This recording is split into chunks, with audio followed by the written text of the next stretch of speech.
another craft going on. I am going to unscrew the pad from the top of this because it's like totally broken. We're gonna see if we can't turn it into a bench to sit on. So, yay.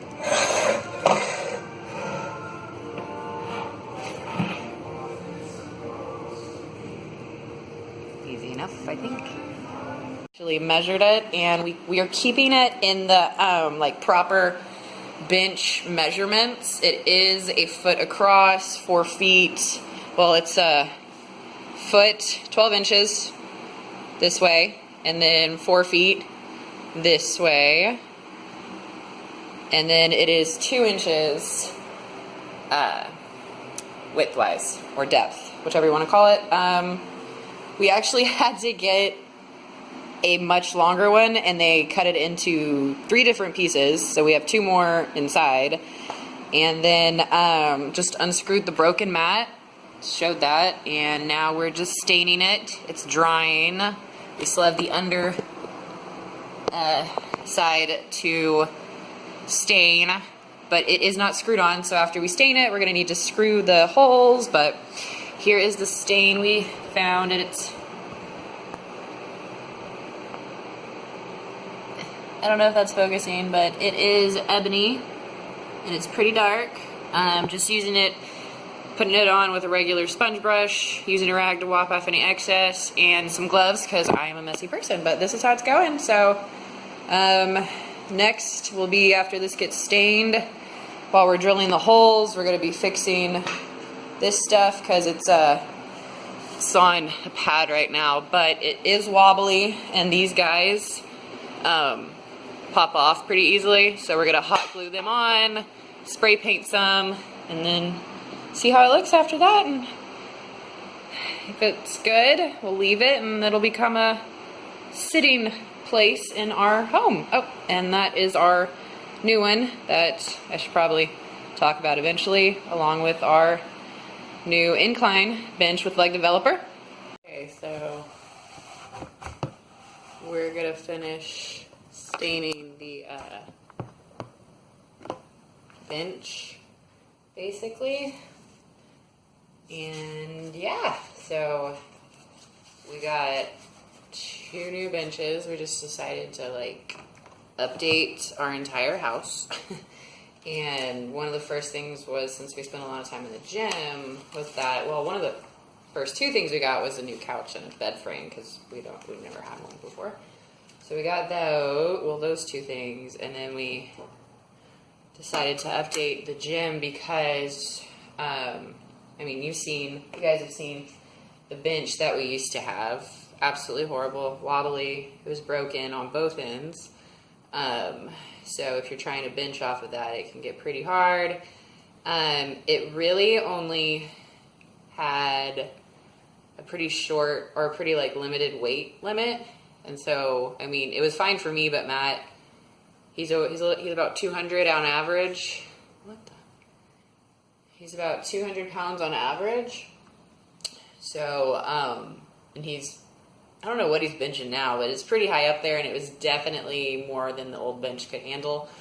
So that was, a huge safety issue, and also just like for form. So that was big. I have to find something. Safety.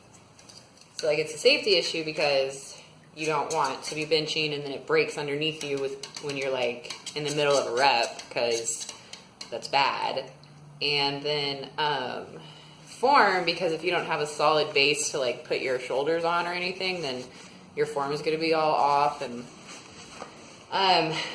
you're going to be off on weight, so you're not going to be able to lift as much as you technically should be able to, because you don't have a good bench to bench off of. And so we had some extra money in the budget, so we went with that. And then we got a decline bench, and well, it's a new one. We did have another one that was more range of motion with the decline, but then we didn't really have anything for our legs outside of like doing squats and deadlifts. So our hamstrings didn't have anything that they actually could like go off of. Like we couldn't do hamstring curls. We did try the dumbbells and the kickbacks, but that just wasn't enough weight anymore. Because I mean, when you can good morning close to 120 pounds and you're deadlifting over 200 plus, because Matt's deadlift I think is like over 400 now. You can't really work your hamstrings out with like a dumbbell that weighs 50 pounds total. So we spent a lot of time looking for one. We almost thought we were gonna have to like break down and buy like I think a Rogue Fitness that was like $800. Because we were actually trying to go for everything like bench, all that stuff, but you can't because of like the height requirement that it would have. So we just got another decline with a leg developer attachment that we can put our Olympic plates on, and it's pretty cool because if we want to get more equipment for it, it has more attachments. Like if we wanted to get a preacher curl attachment, we could. So it's probably been the best because now we can also save our knees some, because the only way we could really get to work quads is, you know, bending your knees and squats, and it's not good to always have your joints like that, like under pressure. So now we can take some off with leg extensions, and now we can do isolated proper hamstring curls. We were doing some hack ones before. I should post it for people who just want to do quick hamstring curls but don't want to commit to like anything huge like what we did. It's a really simple move. All you need is leg weights and like a surface, so it's not anything. We are, oh, I got some more stain on my leg because of the glove, because it was like this and I was leaning on it. So I have finished. This one actually took a lot less time than the first one. Probably. This is my first time staining anything, and I've been the majority of it. So this didn't take as long as the other side. I'm a pro now, that's why. So we are finished, and so this is, gonna wipe excess off.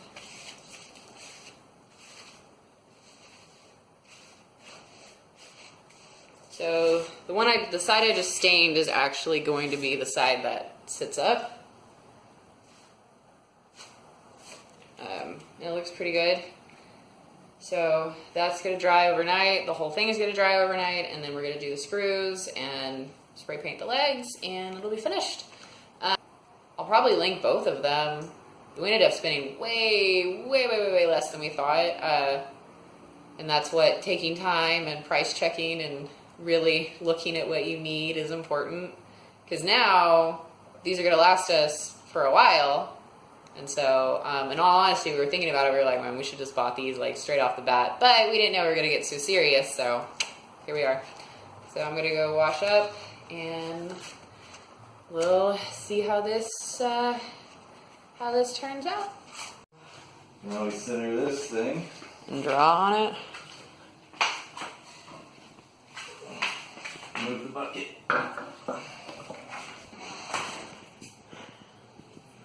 Now time to put the holes on. Or drill the holes.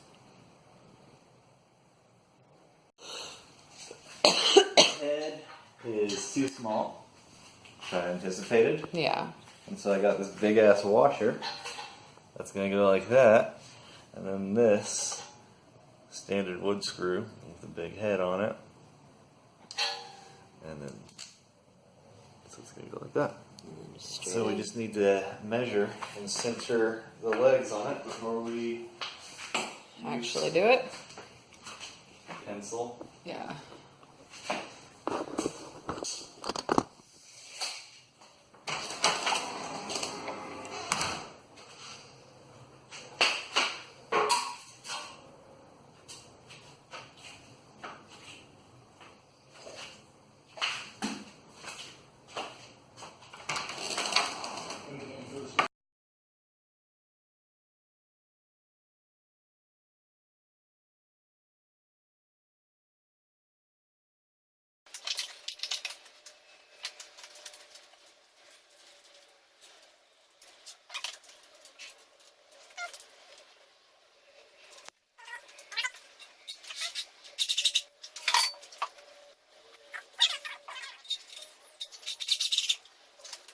thin. 400 pounds probably. We just need to figure out what to do with the legs. Like, it's still kind of I've already told you. moves, but yeah, the hot glue part, yeah. No. 2017. Okay, cool. Time to fix these and fix the wobble with some furniture pads. Too much, Steve Torrance. Here is the bench all finished up. It no longer wiggles. Can't even get it to wiggle. So that's pretty cool.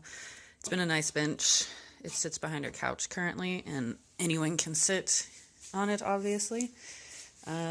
Sometimes we'll put it on one side of our dining table, like as a bench seat.